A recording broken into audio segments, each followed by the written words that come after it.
লজ্জা, আমি ব্লগে সব বলে দিয়েছি যে তুমি একটা রাস্তা চেনো না।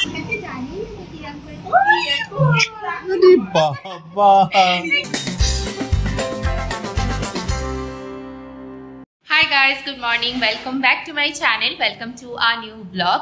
তো আজকে হচ্ছে আমার খুবই কাছের একটা বন্ধুর বাড়িতে গণেশ পুজো। তো বেসিক্যালি আজ হচ্ছে গণেশ চতুর্থী, স্যাটারডে। তো আজকে ওদের বাড়িতে আমাদের নিমন্ত্রণ রয়েছে দুপুরবেলা। তো আমি তো উঠে পড়েছিলাম, টোকোর জন্য ব্রেকফাস্ট সব কিছু বানানো হয়ে গেছে। অনির্বাণকে অনেকবার করে ডাকছি, বাট ওই আর কি ও অনেক সারা রাত অফিস করে এসছে, তো শরীরটা খুবই বেশি টায়ার্ড লাগছে। তো আমাকে বললো যে 1 ঘন্টা পরে ডাকো। তো আমি হচ্ছে কি যে তাড়াতাড়ি করে এর মধ্যে রেডি হই, বিকজ আমারই লেট হয়, ওর তো লেট হয় না। ও উঠে স্নান করবে, পচ করে রেডি হয়ে যাবে, আমি আবার ওই গেট রেডি উইথ এইসব শুট করবো। জন্য অলরেডি ব্রেকফাস্টও বানানো হয়ে গেছে। ও জেনারেলি সকালে 2টো ডিম ছাড়া আর কিছু খেতে চায়নি, একটুখানি বিস্কিট দিয়েছি, জানি না তাও খাবে কিনা। এই যে স্যার শুয়ে আছে। Good morning, very very good morning, happy Ganesh Chaturthi, বুঝলেন মিস্টার দাদা? উঠুন, খেয়ে নিন, তাড়াতাড়ি উঠুন, উঠে পড়ো টগলুস, খেয়ে নাও খেয়ে নাও খেয়ে নাও, গুড বয়, উঠে পড়ো। আজকে মামা আমাদের একটু বেরোতে হবে, একটা আন্টির বাড়িতে যাবে, পূজা আছে, দুষ্টু করো না, হ্যাঁ? চলো উঠে পড়ো উঠে পড়ো উঠে পড়ো, গেট আপ গেট আপ। ঘুম আর ভাঙতেই চায় না ছেলের, গেট আপ। কী হয়েছে, মুখটা এরকম কেন হাতির মতো? উঠে পড়ো। ভাবছে আজকেও আমাকে ছেড়ে চলে যাবে।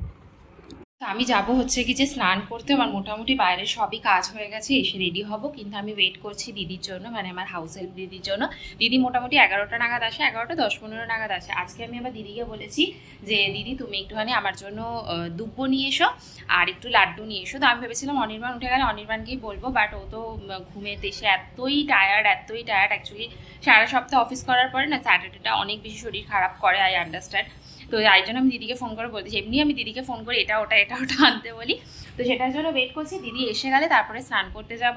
আর আমি হচ্ছে পরবো হচ্ছে এই শাড়িটা, কারণ এই শাড়িটা একদম নতুন শাড়ি। এই শাড়িটা আমাকে আমার এক যা দিয়েছে, আর তার সাথে ভাবছি কি যে এই ব্লাউজটা পেয়ার করলে ভালো লাগবে কিনা। আমি 2টো ব্লাউজ বেসিক্যালি বার করে রেখেছি, এই একটা ব্লাউজ বার করে রেখেছি, এটা তো একদমই ম্যাচিং হচ্ছে, বাট এটা একটুখানি মানে একটু ডিফারেন্ট টাইপের পরে না সেরকম। বাট আমি পরে দেখবো, যেটা ভালো লাগবে সেটাই আমি লাস্টে মানে ফাইনাল করবো basically. A few moments later. এই যে ব্লগ বানাচ্ছি, কিন্তু এই যে দিদি চলে এসছে, দিদির জন্যই অপেক্ষা করছিলাম। কত কিছু এনেছে দেখ। আমাদের গণেশের জন্য কিছু এনেছো বাবা? লাল ছাতা, লাল ব্যাগ, দেখেছিস? ম্যাচিং পুরো লাল ছাতা, লাল। হ্যাঁ হ্যাঁ হ্যাঁ, ঠাকুরের ওখানটাতে রেখে দাও। আমি তোমার জন্য ওয়েট করছি, আমাদের আজকে একটা নিমন্ত্রণ আছে, গণেশ চতুর্থী, যাবো, স্নান করবো। ওরে বাবা, ঠিক আছে প্যাকেট না, এ ভগবান বাবা, ও অপেক্ষায় বসে থাকো, খাবারটা খা।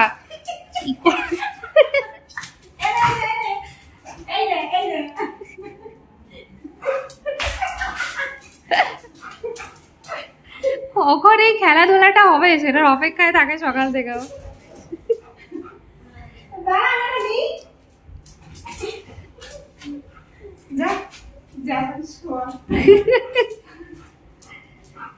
ছেড়ে খালি তোমার কাছে আসছে একবার করে। ব্যাগটা নে, ব্যাগটা কিন্তু খুব সুন্দর।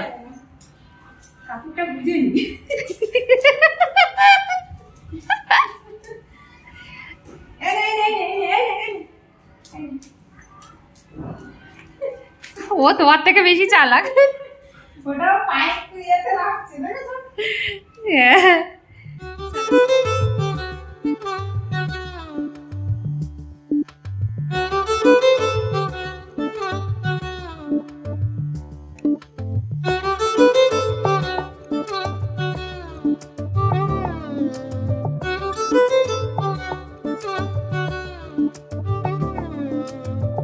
আমি হয়ে গেছি ফুল রেডি। অনির্বাণ স্নান করতে গেছিল, জাস্ট স্নান করে বেরিয়েছে। আর হচ্ছে এই যে টোগো কি করেছে দেখো। টোগো হচ্ছে কি যে আমি রেডি হচ্ছিলাম, মানে হচ্ছে গেট রেডি এটা শুট করছি, আর ওই ড্রয়ারটা খোলা ছিল, ড্রয়ারটার মধ্যে আমার বিউটি ব্লেন্ডার ছিল, পুরো নিয়ে এসে চিবিয়ে খেয়ে গিলে এখানে শুয়েছে। পুরো বিউটি ব্লেন্ডারটাও জেনারেলি ও বিউটি ব্লেন্ডার দেখলে আর সহ্য করতে পারে না, বিউটি ব্লেন্ডারটা নিয়ে আসে। তো আমি ঠিক আছে একটু হালকা হালকা ছিড়বে, ও পুরো বিউটি ব্লেন্ডারটাকে খেয়ে নিয়েছে, খেয়ে নিয়ে এখানে এসে যে শুয়ে আছে। ছিল না ভাত খেতে, তো খিদে তখন থাকে না, সব যত রাজ্যের নোংরা জিনিসপত্র খাওয়ার জন্য এ আছে। এখন দেখো এমন শুয়ে ইনোসেন্টলি চোখ বলে যাচ্ছে যে আমি কিচ্ছুই জানি না, আমি একদম ভাজা মাছটা উল্টে খেতে জানি না। এবার যখন পেট ব্যথা করবে তখন দেখবি উপর থেকে আরো দুম দিয়ে দেবো। টাটা টোকো, গুড বয়ের মতো থাকবে। হ্যাঁ গুড বয় এমনিও, শুধু একটুখানি একটা খেয়ে নিয়েছে গরু কোথাকার। তোমার চোখটা দেখিয়ে দাও। ইস, সেই আমরা হানিমুনে গেছিলাম, তোমার চোখগুলো যেরকম ছিল আজকে তোমার চোখগুলো ওরকম লাগছে। পান্ডা হ্যাঁ, কিন্তু ভালো লাগছে তোমাকে দেখতে, সুন্দর লাগছে। শুধু একটু ঘুমটা হয়নি বলে চোখটা একটু, সে সবাই বুঝে যাবে। দুদিন ধরে, হ্যাঁ দুদিন ধরে হয়নি বলেই গন্ডগোল।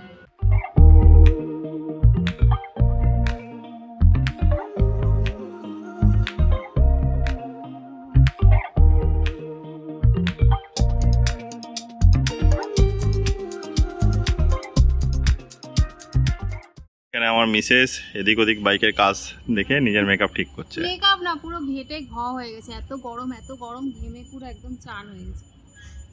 আমরা ছেলেরাই ভালো আছি, দেখো কোনো পাউডার মাখা ঝামেলা নেই, চান করলাম, চুল আসলাম, চলে এলাম। তোমাদের হরমোনাল চেঞ্জেস হয় না, তাই জন্য তোমাদের স্কিন ভালো থাকে, আর আমাদের hormonal so what, we don't need any kind of exactly ফালতু থিংস পড়ে না, কারণ কি তোমাদের হরমোনাল চেঞ্জেস হয় না, আমাদের বডিতে চেঞ্জেস হয়, তার জন্য মেকআপ করতে হয়, তার জন্য মুখ চোখ খারাপ হয়ে যায়।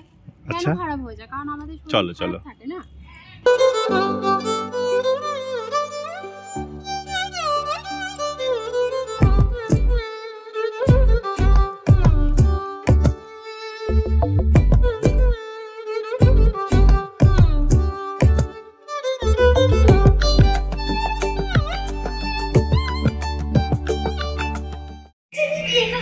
কি একটা আঙ্কেলকে ফ্লাইং কিস দিয়ে দাও তো। অনেক লম্বা দেখছি। আঙ্কেল থেকে একটা ফ্লাইং কিস এরকম লম্বা ওর কাকুকেই দেখে, তাও কি 3-4 মাসে একবার। আঙ্কেল থেকে দেখে ভয় পেয়ে গেল। হায় হায় হায়, সদ্য ঘুম থেকে উঠেছে না? তুমি আজকে আব্বা দেবে না একটা? এই যে পাপা ও বাবা, আমি একটু কই দিই, আমার কাছে আসবে, আমার কাছে আসবে। আঙ্কেল এই যে ফ্লাইং কিস দিতে একটু দিয়ে দাও, আঙ্কেলকে জানি না কি আঙ্কেল। আরে বাবা কি সুইট না। যা ঘুম দিল আমি 3-4 বার দেখেছি না, তোমার তো সোফাটা সব তুলে নিয়ে আসতো। আমাদের আবার পাহারা দিতে কে কাকে পাহারা দিচ্ছিল? আমি ওনাকে পাহারা দিচ্ছি। হ্যাঁ, টাটা টাটা। তো আমরা হচ্ছে কি যে বেরিয়েছি, তো একবার আমি হচ্ছে কি যে অনির্বাণকে বলেছিলাম যে তোমার দাদা হচ্ছে অনেক গলি গলি চেনে, ঠিক আছে? অনির্বাণের এত গায়ে লেগেছে, যেখানেই বেরোয় খালি বলে চলো তোমাকে গলি গলি চেনাবো, গলি গলি নিয়ে যাবো, তাই তো? গায়ে লেগেছে তো তোমার? আজকেও বলছে যে চলো এখন তোমাকে হচ্ছে কি যে মেন রাস্তা থেকে নিয়ে যাবো না, গলি গলি করে নিয়ে যাবো। আমরা মধ্যমগ্রাম নিউব্যাকপুর বিশ্বপাড়া হয়ে বিরিয়ানি সব পুরো গেছে, সব পুরো। অনির্বাণ কত মানে কত কনফিডেন্স নিয়ে বলে তোমাকে গলি গলি নিয়ে যাবো, দিয়ে এখন একবার এই রাস্তায় নিয়ে যাচ্ছে, একবার ওই রাস্তায় নিয়ে যাচ্ছে, একবার একে জিজ্ঞেস করছে। যা তার লজ্জা, আমি ব্লগে সব বলে দিয়েছি যে তুমি একটা রাস্তা চেনো না, প্রতিবার এই রাস্তা ওই রাস্তা দিয়ে বলছে, কোনো রাস্তা চিনতে পারছি না। হ্যাঁ, জলের এটা দেখে মনে পড়লো, তারপরে কিছুক্ষণ পরে গিয়ে বলবে যে যা আমি আর রাস্তা চিনতে পারছি না। এখানে বলছে আমি হেঁটে হেঁটে ঠাকুর দেখতে আসতাম, এর বাড়ি ওর বাড়ি, কত কার কার বাড়ি সব বললো, শুধু টুমটুমদার বাড়ি। তাও তো বলছে আবার নাকি এইদিকে আসতাম, ওটা চিনি ওটা চিনি। 2000 years later. আমরা দাঁড়িয়েছি ফটো তোলার জন্য। অনির্বাণকে আমি বলেছি সামনে একটা পুকুর আছে, অনির্বাণকে আমি বলছি সুন্দর সুন্দর ফটো তুলে দাও ইনস্টাগ্রামের জন্য। আর অনির্বাণ আজকে আমাকে বলেছে আমি গলি গালা দিয়ে নিয়ে যাচ্ছি, ফটো তুলে দেবো, যা বলবে আজকে সব করে দেবো, কিন্তু বাড়ি গিয়ে আমাকে আর ডাকবে না, ওকে ঘুমাতে দিয়ে দেবে, আমি ঘুমিয়ে পড়বো। চলো সুন্দর সুন্দর ফটো তুলে, এমনি তো মুখ কি সুন্দর না জায়গাটা? জায়গাটা খুব সুন্দর। বাবা সিঁদুর ফিদুর ঘেটে একদম ভ করে ফেলেছে। দারুণ জায়গা। এখানে কি শুধু বাড়ি দেখছে, এক তো জায়গাটা এত সুন্দর নিলিবিলি, তার সামনে পুকুর, আর এই যে পেছনে যে বাড়িগুলো দেখতে পাচ্ছ একদম একতলা একতলা, এই বাড়িগুলো দেখো অনিমা বলছে যদি এরকম বাড়ি পাওয়া যায় কত ভালো হয়। আর এই জায়গাটা সত্যি এত সুন্দর, আমরা দুজনে এসে দাঁড়িয়ে ফটো তুলে একদম রিল্যাক্স হচ্ছে, মজা লাগছে না, হ্যাঁ একটা সুন্দর লাগছে ব্যাপারটা।